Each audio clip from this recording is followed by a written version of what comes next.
दूसरों की आलोचना करने वाला अपने दोष भूल जाता है। श्री कृष्ण का प्रेरणादायक संदेश भाग 1। एक नगर में मोहन नाम का व्यक्ति रहता था।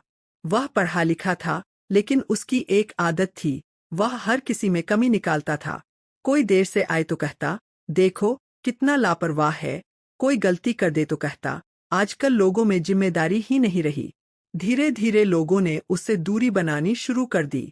उसे लगता था कि दुनिया के सभी लोग गलत हैं और केवल वही सही है। उसी नगर में एक वृद्ध संत रहते थे। लोग अपनी परेशानियां लेकर उनके पास जाते और शांति पाते। एक दिन मोहन भी वहां पहुंचा। उसने शिकायतों की लंबी सूची संत के सामने रख दी। गुरुदेव, उसने कहा, आजकल कोई अच्छा इंसान नहीं बचा।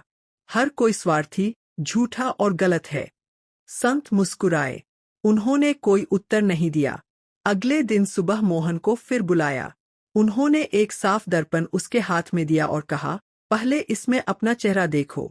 मोहन ने देखा और बोला, सब ठीक है। फिर संत उसे एक धूल से ढके पुराने शीशे के पास ले गए। उसमें चेहरा धुंधला दिखाई दे रहा था।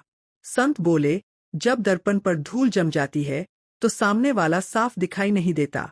इसी तरह जब मन अहंकार, क्रोध और आलोचना से भर जाता है, तब हमें केवल दूसरों के दोष दिखाई देते हैं, अपने नहीं। मोहन कुछ पल के लिए चुप हो गया। संत ने आगे कहा, श्री कृष्ण हमें सिखाते हैं कि मनुष्य का सबसे बड़ा युद्ध बाहर नहीं, अपने भीतर होता है। जो अपने मन को जीत लेता है, वही सच्चा विजेता है। यह बात मोहन के मन में उतर गई, लेकिन उसकी आदत अभी पूरी तरह बदली नहीं थी। कुछ दिनों बाद बाजार में उसने एक गरीब लड़के को फल गिराते देखा। वह तुरंत बोला, तुमसे एक छोटा सा काम भी ठीक से नहीं होता। लड़का चुपचाप फल उठाने लगा। तभी मोहन का अपना थैला फट गया और उसका सामान सड़क पर बिखर गया। वही लड़का दौड़कर आया और बिना कुछ कहे उसका सारा सामान उठाकर वापस थैले में रख दिया। मोहन शर्म से सिर झुका चुका था। उसे पहली बार एहसास हुआ कि जिसे वह अयोग्य समझ रहा था, वही उससे अधिक विनम्र और अच्छा निकला। उस रात उसे संत की बात याद आई। दूसरों की आलोचना करने वाला अक्सर अपने दोष भूल जाता है। मोहन ने मन ही मन निश्चय किया कि अब वह पहले स्वयं को बदलेगा, फिर दुनिया को देखने की कोशिश करेगा। जारी रहेगा भाग 2 में मोहन के जीवन का सबसे बड़ा परिवर्तन होगा। श्री कृष्ण का प्रेरणादायक संदेश भाग 2। अगली सुबह मोहन की आंखें जल्दी खुल गईं। रात भर वह उसी घटना के बारे में सोचता रहा। उसे बार बार वही गरीब लड़का याद आ रहा था, जिसे उसने सबके सामने डांटा था, लेकिन जिसने बदले में केवल मदद की। मोहन ने निश्चय किया कि आज वह उस लड़के से माफी मांगेगा। वह बाजार पहुंचा। कुछ देर बाद वही लड़का दिखाई दिया। मोहन उसके पास गया और बोला, बेटा, कल मैंने तुम्हारे साथ अच्छा व्यवहार नहीं किया, मुझे क्षमा कर दो। लड़का मुस्कुराया और बोला, कोई बात नहीं बाबूजी, गलती सबसे हो जाती है। उस मासूम उत्तर ने मोहन का दिल छू लिया। उसे लगा कि जिस विनम्रता की शिक्षा वह दूसरों को देता फिरता था, वही उसके अपने जीवन में नहीं थी। उस दिन वह फिर संत के आश्रम पहुंचा। संत ने उसे देखते ही पूछा, आज तुम्हारे चेहरे पर पहले जैसी कठोरता नहीं है, क्या बात है? मोहन ने सारी घटना सुना दी। संत बोले, यही परिवर्तन की शुरुआत है। जब मनुष्य अपनी गलती स्वीकार कर लेता है, तभी उसके जीवन का नया अध्याय शुरू होता है। फिर संत ने जमीन पर 2 घड़े रखे। एक घड़ा बाहर से चमकदार था, लेकिन उसके भीतर गंदा पानी भरा था। दूसरा घड़ा साधारण था, पर उसमें निर्मल जल भरा था। संत ने पूछा, इन दोनों में से प्यासा व्यक्ति किस घड़े का पानी पिएगा? मोहन ने उत्तर दिया, जिसमें साफ पानी होगा। संत मुस्कुराए और बोले, ठीक वैसे ही, केवल बाहरी अच्छाई या बड़े बड़े उपदेश किसी काम के नहीं। सच्ची अच्छाई मन की पवित्रता और व्यवहार में दिखाई देती है। मोहन की आंखें नम हो गईं। अब उसने एक नई आदत शुरू की। हर रात सोने से पहले वह एक कागज पर लिखता, आज मुझसे कौन सी गलती हुई। पहले दिन उसने लिखा, मैंने एक दुकानदार से कठोर भाषा में बात की। दूसरे दिन, मैंने बिना पूरी बात जाने पड़ोसी पर संदेह किया। तीसरे दिन, मैंने अपने परिवार की बात ध्यान से नहीं सुनी। धीरे धीरे उसकी डायरी भरने लगी। अब उसे समझ आने लगा कि जिन दोषों की वह दूसरों में खोज करता था, उनमें से कई उसके अपने भीतर भी थे। कुछ सप्ताह बाद मोहल्ले में दो पड़ोसियों के बीच जमीन को लेकर बड़ा विवाद हो गया। दोनों एक दूसरे पर आरोप लगा रहे थे। पहले वाला मोहन होता तो तुरंत किसी एक का पक्ष लेकर दूसरे की आलोचना करने लगता, लेकिन इस बार वह शांत रहा। उसने दोनों की पूरी बात सुनी और कहा, श्री कृष्ण का प्रेरणादायक संदेश, भाग 3। संत ने मन ही मन कहा, अब मोहन बदलने लगा है। जिसने स्वयं को देखना सीख लिया, उसका जीवन अवश्य बदलता है। समय बीतता गया। अब मोहन पहले जैसा नहीं रहा था। वह बोलने से पहले सोचता और किसी पर आरोप लगाने से पहले पूरी बात समझने की कोशिश करता। एक दिन नगर के मंदिर में धार्मिक सभा का आयोजन हुआ। दूर दूर से लोग श्री कृष्ण के संदेश सुनने आए थे। सभा में एक युवा खड़ा हुआ और बोला, गुरुदेव, मैं रोज पूजा करता हूँ, दान देता हूँ, फिर भी मुझे मन की शांति क्यों नहीं मिलती। संत मुस्कुराए और बोले, बेटा, क्या तुम दूसरों की गलतियां देखने की आदत रखते हो? युवक ने सिर झुका लिया और कहा, हाँ, मुझे लगता है कि लोग सही रास्ते पर नहीं चल रहे। संत ने उत्तर दिया, यही तुम्हारी अशांति का कारण है। जो मन हर समय दूसरों की कमियों में उलझा रहता है, उसे अपने भीतर झांकने का समय ही नहीं मिलता। मोहन यह सब सुन रहा था। उसे लगा जैसे ये बातें उसी के लिए कही जा रही हों।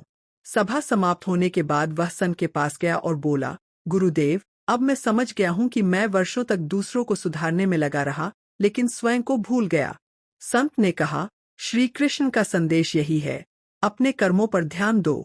जो व्यक्ति स्वयं को सुधार लेता है, उसका जीवन ही दूसरों के लिए प्रेरणा बन जाता है। कुछ दिनों बाद मोहन के घर एक रिश्तेदार आए। वे हर समय दूसरों की बुराई करते रहते थे।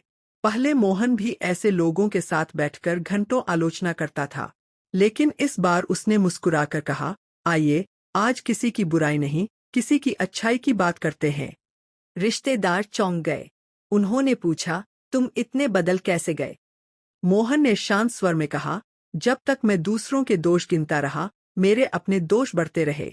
जिस दिन मैंने स्वयं को देखना शुरू किया, उसी दिन मेरा जीवन बदलना शुरू हो गया। उसकी बात सुनकर कमरे में कुछ क्षणों के लिए गहरा सन्नाटा छा गया। उस रात मोहन ने अपनी डायरी खोली। इस बार उसने लिखा, आज मैंने किसी की आलोचना नहीं की। मैंने अपने व्यवहार पर ध्यान दिया। आज मन पहले से अधिक शांत है। उसके चेहरे पर संतोष की मुस्कान थी। उसे महसूस हो रहा था कि सच्ची जीत किसी बहस को जीतने में नहीं, बल्कि अपने अहंकार को हराने में है। जारी रहेगा। भाग 4 में एक ऐसी घटना होगी जो मोहन की परीक्षा लेगी और उसके परिवर्तन को पूरी तरह सिद्ध करेगी। श्री कृष्ण का प्रेरणादायक संदेश, भाग 4। कुछ ही दिनों बाद मोहन के जीवन में एक ऐसी घटना घटी जिसने उसके धैर्य और परिवर्तन की सच्ची परीक्षा ले ली। नगर में एक बड़े धार्मिक कार्यक्रम की तैयारी चल रही थी। गांव के लोगों ने मोहन को व्यवस्था की जिम्मेदारी सौंपी, क्योंकि अब सभी उसके शांत स्वभाव और समझदारी पर विश्वास करने लगे थे। कार्यक्रम के दिन एक युवक ने गलती से पूजा की कुछ आवश्यक सामग्री गलत स्थान पर रख दी। यह देखकर कुछ लोग उस पर चिल्लाने लगे, तुमसे एक छोटा सा काम भी ठीक से नहीं हुआ। ऐसे लोगों की वजह से सारा कार्यक्रम बिगड़ जाता है।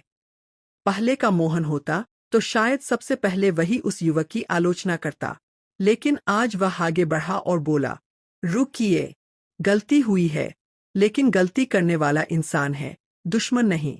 पहले समस्या का समाधान करते हैं, फिर उसे प्यार से समझाएंगे।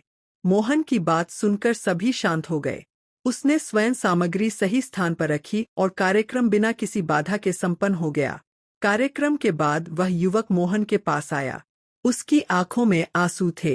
वह बोला, अगर आज आप भी सबकी तरह मुझे डांटते तो शायद मैं कभी इस मंदिर में वापस नहीं आता। आपने मुझे अपमान नहीं, सम्मान दिया। मोहन ने उसके कंधे पर हाथ रखा और कहा, मैं भी कभी हर किसी की आलोचना करता था, लेकिन अब समझ गया हूं कि कठोर शब्द इंसान को नहीं बदलते, प्रेम और धैर्य बदलते हैं। दूर खड़े संत यह दृश्य देखकर प्रसन्न हुए। उन्होंने सभा में उपस्थित लोगों से कहा, श्री कृष्ण हमें सिखाते हैं कि मनुष्य का सबसे बड़ा शत्रु बाहर नहीं, उसका अपना अहंकार है।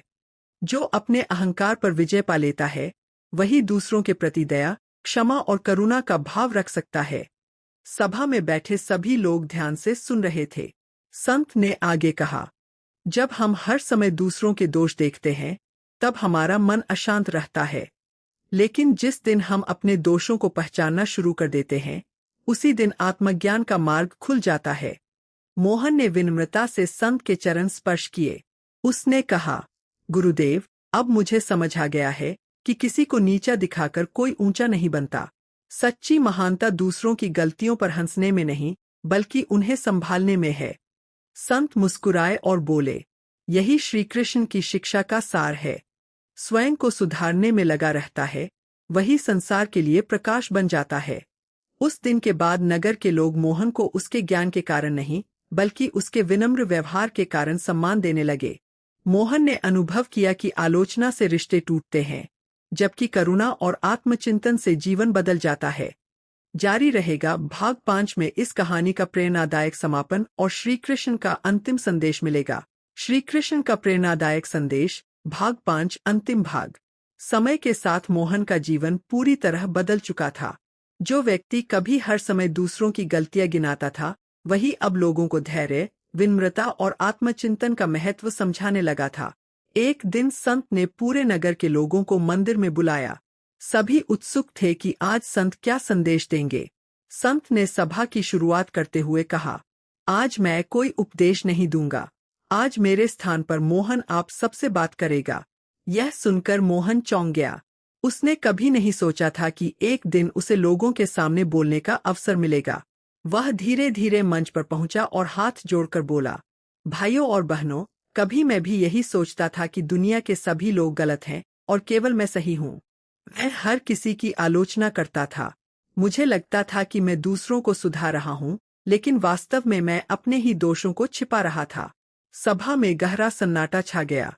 मोहन ने आगे कहा, जिस दिन मैंने अपनी कमियों को देखना शुरू किया, उसी दिन मेरी जिंदगी बदलने लगी। मैंने समझ लिया कि किसी की निंदा करने से मेरा चरित्र महान नहीं बनता, बल्कि अपने दोष सुधारने से बनता है। उसी समय वही गरीब युवक भी सभा में मौजूद था, जिसकी कभी मोहन ने आलोचना की थी।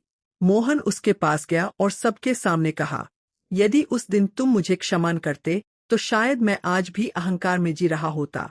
तुम्हारी विनम्रता ने मुझे बदल दिया। युवक ने मुस्कुराकर कहा, क्षमा करने से मन हल्का हो जाता है। संत की आंखों में प्रसन्नता झलक रही थी। उन्होंने कहा, यही जीवन का सत्य है। जो व्यक्ति अपने मन को जीत लेता है, वही सच्चा विजेता है। दूसरों की आलोचना करना आसान है, लेकिन स्वयं को बदलना सबसे कठिन साधना है। फिर संत ने सभी से कहा, आज से एक संकल्प लो। हर रात सोने से पहले दूसरों की एक गलती नहीं, बल्कि अपनी एक कमी पहचानोगे और उसे सुधारने का प्रयास करोगे। पूरी सभा ने एक स्वर में कहा, हम ऐसा ही करेंगे। उस दिन के बाद नगर का वातावरण बदलने लगा। लोग एक दूसरे की निंदा कम और सहयोग अधिक करने लगे। परिवारों में प्रेम बढ़ा, मित्रता मजबूत हुई और छोटी छोटी बातों पर होने वाले झगड़े कम हो गए। मोहन ने अपनी डायरी का अंतिम पन्ना खोला और लिखा, आज मुझे समझ आया कि जीवन की सबसे बड़ी जीत किसी और को हराने में नहीं, बल्कि अपने अहंकार को हराने में है। उसने आसमान की ओर देखा और मन ही मन श्री कृष्ण को प्रणाम किया। अंतिम संदेश, दूसरों की आलोचना करने से पहले स्वयं को परखिए। जो व्यक्ति अपने दोष पहचानकर उन्हें सुधारने का प्रयास करता है, वही सच्चे अर्थों में ज्ञान और शांति प्राप्त करता है। यही श्री कृष्ण की शिक्षा का सार है। अपने कर्मों और अपने मन को सुधारो, संसार अपने आप सुंदर दिखाई देने लगेगा।